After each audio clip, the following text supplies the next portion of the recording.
श्री शिवाय नमस्तु भयम। दोस्तों, जैसा कि आप सभी लोग जानते हैं कि 12 अगस्त 2026 यानी बुधवार को पड़ रही है सावन मास की अमावस्या तिथि और हरियाली अमावस्या। और दोस्तों, यह वह तिथि है जो सावन मास में पड़ने वाली सबसे बड़ी तिथि है, क्योंकि यह सावन मास में पड़ने वाली है और इसका बहुत ही बड़ा और विशेष महत्व होता है। पूज्य गुरु जी ने कहा है कि अगर कभी भी मौका लग जाए और सावन मास की अमावस्या तिथि बुधवार को पड़ जाए तो आप लोगों को सात हरा दूर्वा का उपाय तो अवश्य ही करना चाहिए। इन दोनों का संयोग बहुत ही कम आता है। इसी के साथ में गुरुजी ने अपनी शिव पुराण कथा में बताया है कि इस दिन आपको सात दुर्वा का उपाय तो आपको अवश्य ही करना चाहिए, क्योंकि ऐसा दिन पूरे साल में सिर्फ एक ही बार आता है। और दोस्तों, आप सभी लोग जानते हो कि बुधवार का अगर सबसे बड़ा उपाय है तो वह सात हरा दूर्वा वाला उपाय है। तो दोस्तों, इस बुधवार अमावस्या तिथि के दिन आप लोगों को इस सात हरा दूर्वा वाला उपाय को जरूर करना है। बहुत सारे लोग होंगे जिन लोगों ने इस उपाय को ना किया हो, मतलब पूरा साल निकल गया, उन्होंने किसी भी दिन इस सात हरा दूर्वा वाला उपाय को ना किया हो। पर दोस्तों, आपके पास एक आखिरी मौका बचा हुआ है जो कि 12 अगस्त के दिन है। तो इस दिन आप लोगों को इस वाले उपाय को जरूर कर लेना। भले ही आपने पूरे महीने भर इस उपाय को ना किया हो, पर अगर आपने सावन मास के बुधवार अमावस्या तिथि के दिन अगर इस वाले उपाय को कर लिया तो आपको इस उपाय को करने का वो फल मिलेगा जिसकी आपने कभी कल्पना भी नहीं करी होगी। इसीलिए आप लोग इस वाले उपाय को एक बार जरूर कर लेना है, ताकि आप लोगों के हाथ से ये मौका ना जा सके और आपको इस उपाय को करने का फल मिल सके। दोस्तों, ये उपाय पंडित जी ने अपनी अभी ही शिव महापुराण की कथा में बताया है, जिस उपाय को आज हम आपको बहुत अच्छे से समझाने वाले हैं। इस वीडियो को देखने के बाद इस उपाय को समझने के लिए आपको कोई और वीडियो को देखने की जरूरत नहीं पड़ेगी। तो चलिए दोस्तों, उपाय को शुरू करते हैं। देखिए, यह इस सावन मास के बुधवार अमावस्या तिथि के दिन यह इतना खास होता है, इतना महत्वपूर्ण होता है। देखा गया है कभी कभी बड़े बड़े पूजा पाठ अनुष्ठान से जो मनोकामना पूर्ण नहीं होते, वो सावन मास के बुधवार अमावस्या तिथि के दिन एक छोटे से उपाय करने से ही आपकी मनोकामना पूर्ण हो जाती है। और बहुत सारे लोगों ने इस उपाय को किया भी है और उनको इस उपाय को करने का फल भी जरूर मिला है। अगर आप लोग भी इस उपाय को करना चाहते हैं तो आप इस उपाय को पहले अच्छे से समझ लेना, सुन लेना, उसके बाद करना। आपको इस उपाय का फल जरूर ही, और इस उपाय को कर लेने से आपके घर में चाहे किसी भी प्रकार की दुख और समस्या क्यों ना चल रही हो, आपको उसका कारण भी नहीं पता है कि भाई ये समस्या किस कारण से चल रही है, उसका कुछ भी कारण हो सकता है। जैसे इसे पितृदोष हो सकता है या किसी भी तरह का मंगल दोष भी हो सकता है। तो इस दिन आप लोगों को यह वाला उपाय कर लेना है। यह एक ऐसा उपाय है जिस उपाय को अगर किसी विशेष दिन पर किया जाए तो भाई उस विशेष दिन का जो है वो तो मिलता ही मिलता है। पर हमने उस दिन पर इस उपाय को किया है तो हमें उससे भी बड़ा फल मिलता है, और फल बहुत जल्दी मिलता है, क्योंकि आप इस उपाय को बहुत ही बड़े और विशेष दिन पर कर रहे हो। तो चलिए अब उपाय के बारे में बात करते हैं। लेकिन उससे पहले आप लोगों को यह जानना आवश्यक है कि आखिर यह उपाय किस समय करना है, किसको करना है और कैसे करना है।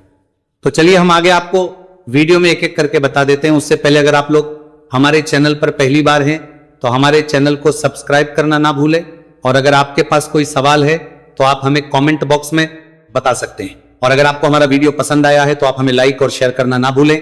और अगर आपको हमारे चैनल की जानकारी चाहिए तो आप हमें फॉलो कर सकते हैं। और अगर आपके पास कोई प्रश्न है तो आप हमें कमेंट बॉक्स में बता सकते हैं। पहली बार आए हैं या फिर मेरी आवाज आज पहली बार सुन रहे हैं तो हमारे चैनल को सब्सक्राइब जरूर कर लेना, और इस वीडियो को करके कमेंट बॉक्स में श्री शिवाय नमस्तु भयम ओम नमः शिवाय जरूर टाइप कर देना। तो दोस्तों, इस सात दुर्वा वाला उपाय को हमें इस बुधवार अमावस्या तिथि के दिन कैसे करना है, किसको करना है, किस समय करना है और कहां पर करना है, यह सारे सवालों के जवाब आपको इस वीडियो में मिल जाएंगे। और जो ये वीडियो देखेगा भाई, उसको सात हरा दूर्वा वाला उपाय जरूर करना चाहिए, क्योंकि इस दिन सात दुर्वा का भी बहुत ही बड़ा और विशेष महत्व होता है। और जब बात आ जाए हरा दुर्वा की तो ये सोने पर सुहागा वाली बात हो जाती है, और ये एक बहुत ही बड़ा उपाय हो जाता है इस बुधवार अमावस्या तिथि का। तो अब दोस्तों, इस सात हरा दुर्वा वाला उपाय को आखिर करना किसको है, सबसे पहले हम लोग वो बात जान लेते हैं। तो देखो, घर की जो बड़ी माताएं बहनें होती हैं, उन माताओं बहनों में से कोई भी एक बड़ी माता बहन इस वाले उपाय को कर सकती हैं। और दोस्तों, अगर आप चाहें तो अपने घर में से सभी सदस्यों भी इस उपाय को करवा सकते हैं। अगर किसी व्यक्ति की खुद की कोई मनोकामना है, खुद की कोई दुख और परेशानी है जो कि वह अपने लिए ही करना चाहता है इस वाले उपाय को, तो वह खुद अपने लिए भी कर सकता है। बाकी अगर कोई घर में से ऐसा है जो कि अपने पूरे घर परिवार की सुख और शांति के लिए यह वाला उपाय करना चाहता है, तो भाई वह भी कर सकता है, उसमें भी कोई दिक्कत वाली बात नहीं है। कहने का मतलब यह है कि इस उपाय को हर सदस्य भी कर सकता है और पूरे घर परिवार के सदस्य के लिए घर की बड़ी माताओं बहनों में से कोई एक माता बहन भी कर सकती है। माताएं बहनें अगर घर में उपस्थित ना हो या वो ये वाला उपाय ना कर पा रही हो, तो फिर घर का कोई बड़ा सदस्य भी इस सातहरा दुर्वा वाला उपाय को कर सकता है, चाहे फिर वह पुरुष ही क्यों ना हो, उसमें कोई भी दिक्कत वाली बात नहीं है। अब दोस्तों जो अगला प्रश्न निकल कर आता है वो ये आता है इसको लेकर कि आखिर इस उपाय को हमें किस समय करना है, सुबह के समय करना है कि शाम के समय करना है। तो देखो इस वाले उपाय को आप लोग सुबह के समय भी कर सकते हो और शाम के समय प्रदोष काल में भी कर सकते हो। अब अगर आप पूछो कि भाई सबसे उत्तम समय कौन सा रहेगा इस सातहरा दुर्वा वाला उपाय को करने का, तो हम आपसे बस यही कहेंगे कि इस उपाय को आप सुबह के समय करेंगे तो ज्यादा बेहतर होगा। बाकी अगर प्रदोष काल के समय भी करेंगे तो भी अच्छा होगा, उसमें कोई भी दिक्कत वाली बात नहीं। तो अब दोस्तों जो अगली सबसे बड़ी और महत्वपूर्ण बात आती है वह यह आती है कि सुबह अगर हम उपाय को करेंगे तो हमें कितने बजे से लेकर कितने बजे तक के बीच में करना है, और शाम के समय प्रदोष काल में करेंगे तो हमें कितने बजे से लेकर कितने बजे से लेकर के बीच में करना है, बजे के बीच में करना है। तो देखो सुबह जितनी जल्दी हो सके आप उपाय को करने की कोशिश करना। बाकी अगर कारणवश लेट भी हो जाओ, थोड़ी देर भी हो जाए, तो 10 या 11 बजे तक भी आप उपाय कर लेना, पर 12 बजे से ज्यादा देरी ना हो, ठीक है, इस बात का ध्यान रखना। उसके बाद में दोस्तों अगर शाम के समय प्रदोष काल की बात करें, प्रदोष काल का जो समय है होता है वो शाम के 6 बजे से शुरू हो जाता है। मतलब शाम के 6 बजे से लेकर शाम के 6 बजे से रात के 8 बजे के बीच का जो समय होता है, ये समय प्रदोष काल का समय होता है। तो इस उपाय को 7 या 8 बजे के बीच में भी कर सकते हो। मैं आप कभी भी इस वाले उपाय को कर सकते हो, उसमें कोई भी दिक्कत वाली बात नहीं है। तो सावन मास का महीना ही है जो आपको धन दौलत पुण्य दोनों ही देने वाला है। सावन मास के महीने में तुलसी का पूजन करके, श्री हरि विष्णु से जुड़े हुए कुछ उपाय करके आप अपने जीवन की निर्धनता, धन से जुड़ी समस्याएं, कर्जे से जुड़ी समस्याओं को हमेशा के लिए दूर कर सकते हैं। भगवान विष्णु को तुलसी अति प्रिय है, इसलिए उनकी पूजा में भी विशेष रूप से हम तुलसी का उपयोग करते हैं। और बिना तुलसी दल के, बिना तुलसी मैया के श्री हरि विष्णु की पूजा और उनका भोग दोनों ही अधूरे होते हैं। इसीलिए सावन मास के महीने में ऐसा उपाय आपको बताने वाले हैं जिसे करने से श्री हरि विष्णु की असीम कृपा आपको मिलेगी और मां तुलसी से ऐसा आशीर्वाद मिलेगा, जीवन का हर दुख, हर कष्ट, गरीबी, निर्धनता, कर्जे से जुड़ी समस्याएं, सब कुछ ही आपके जीवन से दूर हो जाएगा और सुख, समृद्धि, धन, वैभव, ऐश्वर्य सब कुछ आपको अपने जीवन में आसानी से मिलने लगेगा। तो चलिए बात कर लेते हैं कि कौन सा उपाय है, तुलसी के पौधे में कौन सी चीज आपको रखनी है और इस उपाय को किस समय करना है। देखिए सबसे पहले तो आपको बता दें कि अगर आपके घर में तुलसी का पौधा नहीं है तो सावन मास के महीने में एक तुलसी का पौधा अपने घर में लाकर जरूर लगाए, क्योंकि सावन मास के महीने में जो लोग अपने घर में तुलसी जी का पौधा लाकर लगाते हैं, मां तुलसी का पूजन करते हैं, कभी भी मां तुलसी उनके घर में निर्धनता नहीं रुकने देती। हमेशा उनके घर में धन की वृद्धि होती है, धन की वर्षा होती है। तो जरूर से तुलसी का पौधा आप सावन मास के महीने में अपने घर जरूर लेकर आए और अच्छे से आपको मां तुलसी का पूजन करना है, मां तुलसी के पौधे की देखभाल करनी है। और वह कौन चीज है जो आपको तुलसी के पौधे में सावन मास के महीने 12 अगस्त बुधवार अमावस्या तिथि में रखना है, और कैसे ये चीज रखते ही रातों रात आपके जीवन में चमत्कार होगा और आपके भाग्य का भी आपको साथ मिलेगा। तो देखिए इस वीडियो में जितने भी उपाय हम आपको बताएंगे सभी उपाय सरल है। देखो गुरुजी ने कहा है कि बुधवार के दिन आपको सातहरा दुर्वा वाला उपाय तो अवश्य ही करना चाहिए। वीडियो के अंतिम में आपको उपाय बताया है, आपको करना है। देखो आगे बढ़ने से पहले वीडियो को एक लाइक जरूर करें। देखो सबसे पहला उपाय, यदि आपके जीवन में कर्जा बहुत अधिक है, आपके जीवन में संकट बहुत अधिक रहते हैं, आपके ऊपर बहुत अधिक विपदा आ रही है, बार बार आपको अपने व्यापार में और अपने धन में हानि देखने को मिल रही है, यानी कि आपको प्रत्येक कार्य में हानि हो रही है, तो आपको यह उपाय करना चाहिए। इस उपाय को करने के लिए आपको दो चीजों की आवश्यकता होगी। सबसे पहले आप जानते हो, जो कि भगवान गणेश जी को समर्पित होती है, तो आपको वो हरा दूर्वा की आवश्यकता होगी, साथ ही में एक लोटा जल की आवश्यकता होगी। और आप जब भी उपाय को करें, जिस दिन भी आपको करें, तो आपको प्रातः कल सुबह ही सुबह वह करना है। इस बात का विशेष रूप से आपको ध्यान रखना है, ठीक है। तो आपको एक हरा दूर्वा लेनी है। अगर आधा हरा दूर्वा भी मिल जाती है तो भी कोई दिक्कत नहीं है, बस आपको हरा दूर्वा है।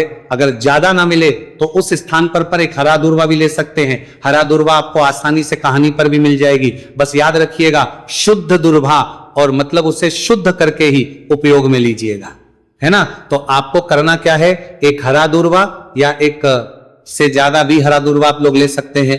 तो एक हरा दूर्वा अपनी ले लीजिए, एक हरा दूर्वा के साथ में आप एक लोटा जल ले लीजिए, और इन दोनों ही चीजों को लेकर शिव जी के मंदिर पहुंच जाइए। शिव जी के मंदिर पहुंचकर सबसे पहले आप शिवलिंग के पास में बैठा जाइए। शिव जी के पास में बैठने के बाद जो शिव जी की शिवलिंग होगी, शिवलिंग के ऊपर सबसे पहले आपको ये दूर्वा को समर्पित करना है। दूर्वा को कुछ इस प्रकार से समर्पित करना है कि जो दूर्वा की दांडी का मुख होगा वह जलधारी की तरफ हो, जहां से जल नीचे करता है ना। और जो हरा दूर्वा का मिला हुआ भाग होगा वो अपने आप शिवाजी के पीछे की तरफ हो जाएगा, ठीक है। तो इस प्रकार से ये हरा दूर्वा का, ये दूर्वा आपको भगवान शिव जी का शिवलिंग के ऊपर समर्पित करनी है। और जो एक लोटा जल आप अपने साथ लेकर आए हैं, इसी दूर के ऊपर भगवान शिव जी के शिवलिंग के ऊपर एक धारा से आपको समर्पित कर देना है, ठीक है। अब यहां पर देखने बात यह है कि यह उपाय इस व्यक्ति को करना है जिस व्यक्ति की नौकरी नहीं लग रही हो, जो व्यक्ति परीक्षा में पास होना चाहता हो, तो इस व्यक्ति को अपने हाथों से इस उपाय करना है, तभी उपाय कम करेगा, ठीक है। उपाय को करने के बाद आपको 3 महीने उपाय आपको कब तक करना है, जब तक कि आपकी नौकरी ना जाए। जब तक आप इस उपाय को नियम के साथ करो, आपकी नौकरी जरूर लगेगी। अब बात करते हैं दूसरे उपाय के बारे में। तो देखिए, दूसरे उपाय जो है, देखिए इस उपाय के लिए आपको मात्र 1 लौंग का जोड़ा लेना है, यानी कि 2 फूल वाली लौंग लेनी है।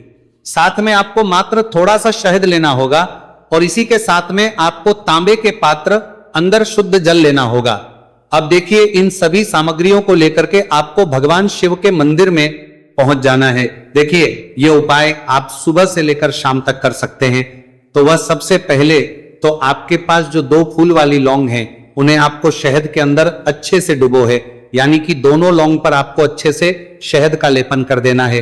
अब आपको जो आपके पास एक लोटा जल है, सबसे पहले तो उसे शिवलिंग पर धीरे धीरे समर्पित करना है, और श्री शिवाय नमस्तु भयम इसका जाप करते हुए समर्पित कर देना है।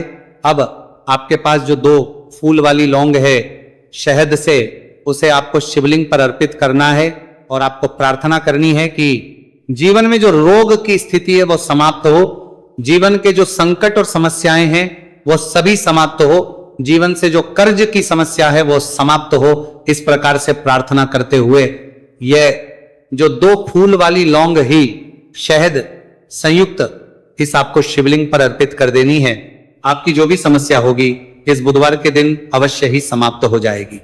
तो इस प्रकार से आपको पहला उपाय करना है। अब हम बात कर लेते हैं दूसरे उपाय के बारे में। देखिए, यह उपाय आपके लिए सर्वश्रेष्ठ होने वाला है।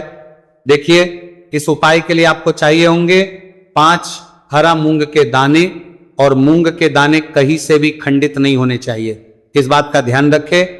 और इसी के साथ में आपको एक तांबे के पात्र के अंदर अपने घर से शुद्ध जल 1 लोटा जल ले लेना है। अब दोस्तों, इन सभी सामग्रियों को लेकर के आपको सीधे पहुंच जाना है भगवान शिव के मंदिर में। देखिए, इस उपाय को भी आप सुबह भी कर सकते हैं और शाम के समय में भी कर सकते हैं।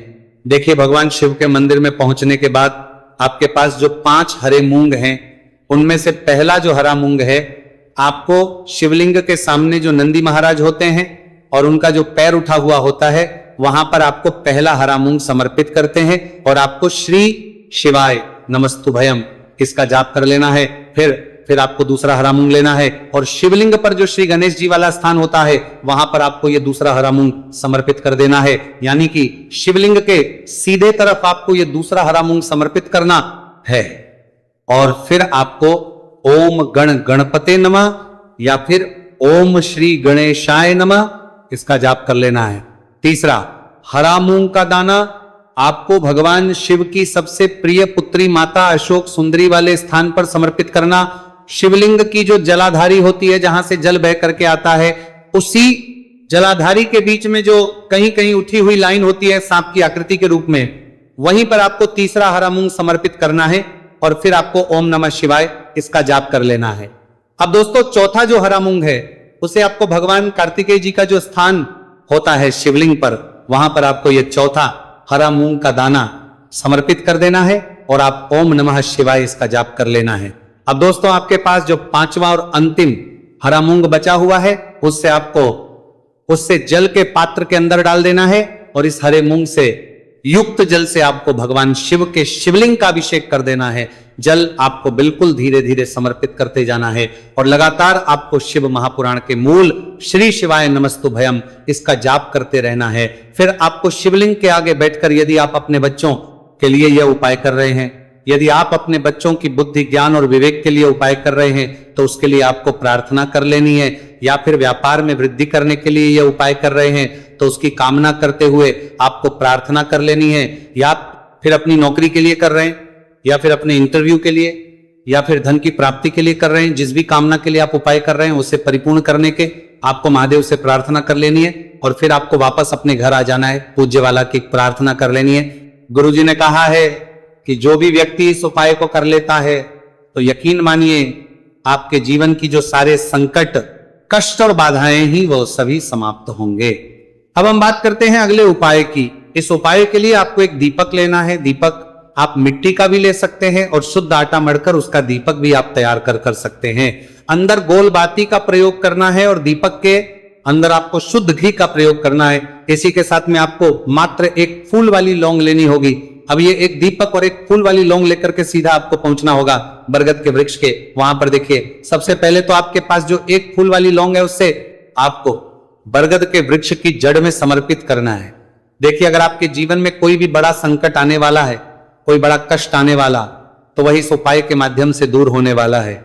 महादेव की विशेष कृपा रहेगी कि जो भी संकट आपके जीवन में आने वाला होगा वह भी दूर हो जाएगा। तो आपको एक लौंग समर्पित करनी है बरगद के वृक्ष की जड़ में और वहीं पर आपको जो है गोल बाती वाला दीपक जो आप लेकर के गए हैं उससे भी वहां पर प्रज्वलित कर देना है। वटकेश्वर महादेव का स्मरण करते हुए देखिए, जब भी आपको जीवन में इस साल लगने लगे कि आपके जीवन में कुछ भी अच्छा नहीं चल रहा है, तब भी आपको ये उपाय करना है। तो इस प्रकार से आपको ये उपाय करना है। अब हम जान लेते हैं चौथे विशेष उपाय के बारे में। देखें, यदि आपके विवाह में, शादी में कोई भी समस्या आ रही है, यदि आपका जो कर्ज है वह दिन पर दिन बढ़ते ही जा रहा है, तो आपको यह चमत्कारी उपाय करना चाहिए। कोई भी समस्या अगर जीवन में है तो उसे दूर करने के लिए आपको इस उपाय करना चाहिए। मंगल दोष से जुड़ी हुई समस्या भी है, तब आपको यह उपाय करना चाहिए। देखिए, इस उपाय के लिए आपको एक तांबे के पात्र के अंदर अपने घर से शुद्ध जल लेना है और इसी के साथ में आपको एक चुटकी लाल चंदन लेना होगा। अब आपको क्या करना है कि जो लाल चंदन आपने लिया है उसे आपको उससे जल के पात्र के अंदर डाल देना है और ये जल जो है आपको लाल चंदन से युक्त तैयार कर लेना है। और ये लाल चंदन से युक्त जल आपको भगवान शिव के मंदिर में लेकर के पहुंचना है। लेकिन उपाय भी आप सुबह से लेकर के शाम तक कर सकते हैं। अब दोस्तों, ये जो लाल चंदन से युक्त जल है, इससे आपको भगवान शिव के शिवलिंग पर धीरे धीरे अर्पित कर देना है और आपको लगातार श्री शिवाय नमस्तुभयम इसका जाप करते रहना है। देखिए, यदि आपके जीवन में विवाह से जुड़ी समस्या चल रही है तो आपको मंगलेश्वर महादेव का स्मरण करना है, और जीवन में अधिक कर्ज की समस्या है तो आपको आर्यन मुक्तेश्वर महादेव का स्मरण करना है। देखना, एक दिन आपकी सब तरह की समस्या जल्दी ही समाप्त हो जाएगी। तो इस प्रकार से आपको यह चौथा उपाय करना है। अब हम जान लेते हैं तो दोस्तों,